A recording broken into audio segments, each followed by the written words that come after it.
Hey everyone, welcome back to the Scicraft server. So today is going to be an episode all about quarries. So we need to do some maintenance work on the 1k by 1k quarry on the nether, and also lay some groundwork for a new quarry project in a Mesa in the overworld this time. So this quarry over here is almost done with its useful life, so there's about 300 blocks left. And obviously we could keep just breaking bedrock on that side, but by that time we will have mined an entire 1k by 1k perimeter, and really, we don't need any more netherrack. I think we have about 50 million by now and about 300k quartz. So yeah, we don't need any more. Um, Now the reason we need to do some work before it ends is because of those minecarts over here. So those are sent by a station about 600 blocks down in that direction. And obviously as the quarry moves forward, then we need to keep sending more and more minecarts because their travel times keeps getting larger. Now we slowed down the quarry, well, it still mines as fast as possible, but the thing is we slowed down the delay between these two TNT. So here we shoot one TNT, and then there's going to be this flying machine over here, and when it returns, it's going to launch the second batch of TNT. And that determines how fast we can send the minecarts essentially, or how slow we can, because basically by the time the second batch of TNT explodes, we'll need to have collected all the items from the first batch. Um, Now, even though we slowed it down as much as possible, um, we still need to send minecarts every 7.5 seconds. So basically, that's the timer that runs in the quarry right now. And 7.5 seconds means that each time the quarry moves 30 blocks forward, then we need to basically add a new batch of minecarts in the lot. So over here, we have the station that sends the minecarts, and yeah, it's almost empty. So basically, since we need about 300 blocks left, then about 10 blocks higher should do it. Well, minecarts are a bit less tall than 1 block, but might as well be sure. So basically, the plan today is going to be to rebuild this part over here. What this part here does is that it takes the minecarts over here. These minecarts might be stacked together, so basically two minecarts might occupy the same block. This happens because when the quarry moves forward, then sometimes it stacks the minecarts together. And that's really bad. We need to unstack them as soon as possible. That's what this over here does. And then this here just splits them evenly across the different silos. Okay, so I'm gonna rebuild basically the small parts of the unstacker and this over here. And then I'm gonna show you how the unstacker works because I've really looked on YouTube and I couldn't find an unstacker. So hopefully if someone ever needs to unstack minecarts, then this can be a good reference. Okay, so I built the small unstacker part over here. Now the way you unstack minecarts is that you stack them all on top of a slime block. You push the slime block upwards, and then only one of the minecarts is gonna get launched. The others will all remain somewhere above the slime block. Now the only mildly complicated part in doing this is that you have to retract the rail and then push it away. And the reason for that is that if you keep the rail just retracted, then the slime block is gonna stick to it. So this was made by me and Methods. It's really simple redstone, but it's also really compact. It's like basically 3x3 with like 1 or 2 blocks sticking on the side. So basically we can try it over here. So just put a bunch of minecarts on the rail, and then if we just update this observer, then one of the minecarts gets launched, and yeah, usually you'd have a piston somewhere over here to push it out of the way. Maybe we can try it again. Boom, there you go. It's also really quite fast. It's not as fast as the original unstacker that I had in my world download for the quarry, which uses a bunch of zero ticks, but it's also like way larger because it uses zero ticks. So yeah, this one is a good compromise. Now, okay, so I'm gonna build the rest of this and also the system for splitting the minecarts. I don't think that's like too episode worthy. It's really just simple redstone over here, but I'll probably show just the finished product and then we can head over to the Mesa. Alright, so by now the whole thing up there has been built, and it's fortunate or maybe unfortunate that we already have a way to fill up the minecarts. So back in the day when we started this quarry, we didn't know better and we lost so many minecarts due to unfortunate accidents. Back then the quarry wasn't 100% reliable, but now it is. So we built this thing over here to refill the minecarts because we lost them all the time. So I guess we can just fill this up and then we can go see it in action. So, yeah, if I can land over here. All right. So we have the unstack over here, which I talked about earlier, and this here is just to split the minecarts. It's really just a binary counter. There's nothing hard about it. So, yeah. Um, in the meantime, while the minecarts fill up, I guess we can go see the quarry's progress. So, in terms of items, we have been getting a whole lot of quartz. So this is all the quartz that we've been getting, almost 200k so far, and we've emptied an entire chest by now. This is the soul sand. We have very little magma blocks, but that's because most of the perimeter was generated before 1.10, unfortunately. If we go look at the, netherrack storage, then we also have a bunch.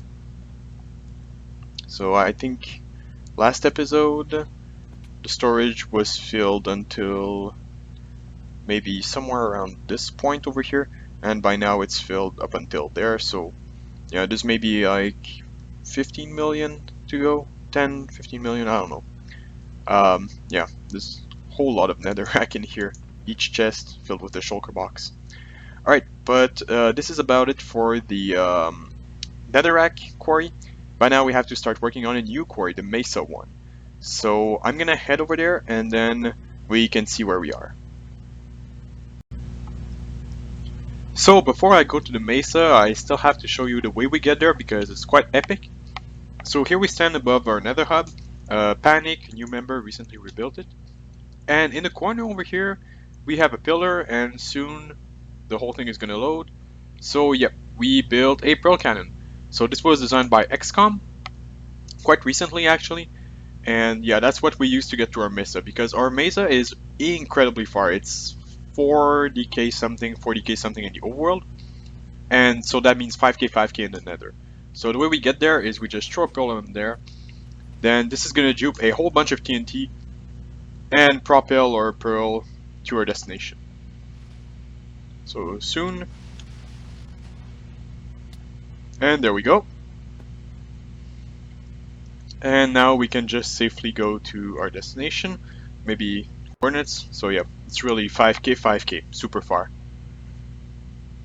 Alright, now the reason we have to go that far is because this is quite a special mesa. So this is an incredibly long mesa. It's 700 blocks wide, which is not that special, but it's 3,500 blocks long, which means we'll be able to quarry it for a very long time because this is the quarry we're going to build is Mango's latest quarry. So it's a vertical quarry, which means it moves forward. So basically, if this is only 700 blocks long, which means we don't have to build that much of a quarry, but then we can just drive it forward for an insanely long amount of time. Alright, and so maybe let's... Oh, what? Is my connection bad? Oh no, my elytra broke. Never mind. Okay, let's just fix this quickly. Alright, so if we go down here, then we have a whole bunch of area that was tunnel bored, and the reason for that is that the quarry needs an 8 wide gap, or maybe 7, I don't remember exactly, an 8 wide gap underneath to properly operate, and also needs a 1 block gap on each side. It technically doesn't need a 1 block gap, but it needs to have no liquids on the side. So in order to make sure that we have no liquids on the side, then we just dig a 1 block gap over here and tunnel bore obviously the 8 block underneath. Now the problem with digging on the sides is that there's a whole bunch of water sometimes, so the quarry goes through quite a few oceans. There's one over here, there's also one on the other side right about there. And I don't know if you've ever trenched through large oceans, but it requires a whole bunch of sand. Especially here we need a 3 wide area of sand, so basically sand on one side, then the trench, and then sand on the other side. And placing that much sand is no fun, so maybe if I go in statistics, I've already placed quite a bunch. Sand, how much placed? Yeah, 90k. And yeah, that is no fun. So unfortunately we have some kind of a machine to place sand automatically for us, so maybe let's go in creative and I can show that. Okay, so this is the sand trencher. Now, what this does is it simply takes sand from a player that would be AFKing somewhere over there and places it in a 3 wide area so that we can, you know, dig the trench in the middle. Now, I just replaced the player over here with a command block. Usually you'd have a player that gets dispensed sand. And the piston here just shoots the sand on these fence gates. Now, sand doesn't lose momentum on fence gates, so you can make it travel for very long distances. And here we just have the sand that gets pushed here in a 3 wide fashion. Now, this concept over here, using the fence gates, that was shown by Doge Toru, a Prototech member. And yeah, he used it in a wall builder, but his wall builder was a bit more compact, but it only built 1 wide walls. Here I needed 3 wide. And actually I expanded it so that this can be like arbitrarily wide. Okay, so here it's gonna move forward. Yeah, okay, it just moved. This is just a graphical glitch, don't be bothered by that. Sand is actually falling down here. Now the way this works is that you have something like here which detects the sand, and then immediately when it detects it, it pulls this whole thing. There's an observer over here which reactivates the observer to send it back forward. And then, yeah, this is how we build a wall. And then the way we move stuff forward is that there's an observer over here which detects when basically we've built, we're starting to spill out on the side of the wall. And then at that point, the whole stuff moves forward. There's something else that's kind of tricky. We have this observer over here, we'll see it soon when the stuff moves forward, which activates this fence gate here. Now this is actually needed, so it's possible that some sand, let's just try to show it. It's possible that some sand gets stuck right above a trapdoor somewhere. And then if that happens, then this observer here will just get rid of that sand. Otherwise the entities build up over time and it gets annoying. So yeah, just destroy the sand like that. Alright, now I guess we can go build this in survival and try it out. Alright, it's a few hours later, and by now I built the thing in survival, also ran it forward for a while. Building this didn't take a few hours, just maybe 10 minutes. It's just that, you know, running it takes a while. It's definitely slower than placing the sand by hand, but definitely 100% worth it, because placing this by hand is ugh. And I think, how much did I place? Maybe 4k blocks. Yeah, 4k. Maybe almost 5k. So yeah, definitely 100% worth it. I built a small shulker box unloading station over here just so I could AFK forever. So it just dispenses me with some sand and I can just place it all the time. And then the sands are shot forward on those trenches that I mentioned earlier.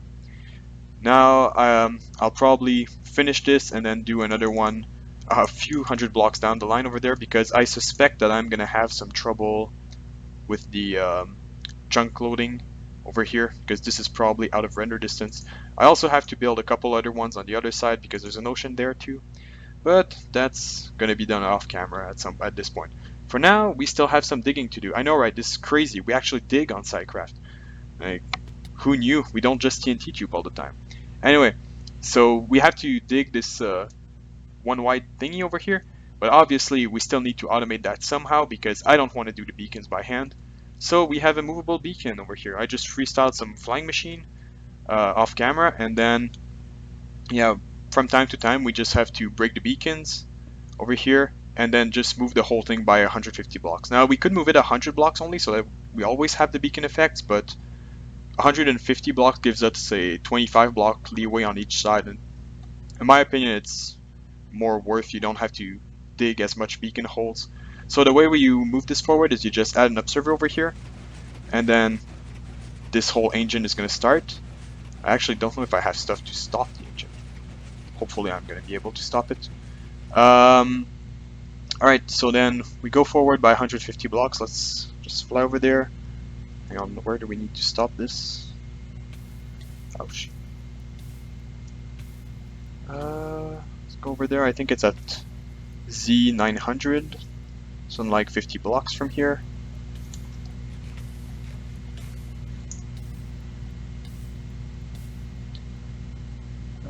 Where is the hole? It should be somewhere.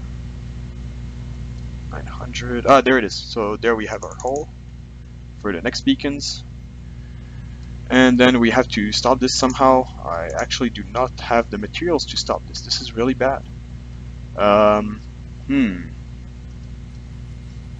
I guess I can try flipping the observer maybe? I guess another advantage of being on Scicraft where you have the cactus. Come on, flip, man. Flip, flip, flip. No! I'll just break the blocks. Okay. Alright, so where are we now? Oh wow. Okay, I stopped it right before the disaster. Alright. Well, I guess I'll have to rebuild this somehow. Usually I have a redstone block in my inventory in order to stop this, but I kind of forgot it this time. Oh well. Alright, anyway. um, yeah, that was, I'll fix this shortly and then be right back. Alright, so I finally fixed my derping. Yeah, it was nothing hard, just fixing the engine in the back. And I also put the beacons back in their place. So now it's going to be more grindy digging work. But yeah, this is definitely 100% worth it. It's way faster to move this forward a few blocks than just digging the whole old beacon again and replacing it.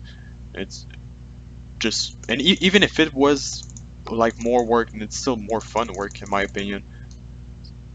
Alright, so by now I guess I'll have to dig this and finish the trenches, but I'll probably do that off camera, so that is probably a good time to end the episode by now.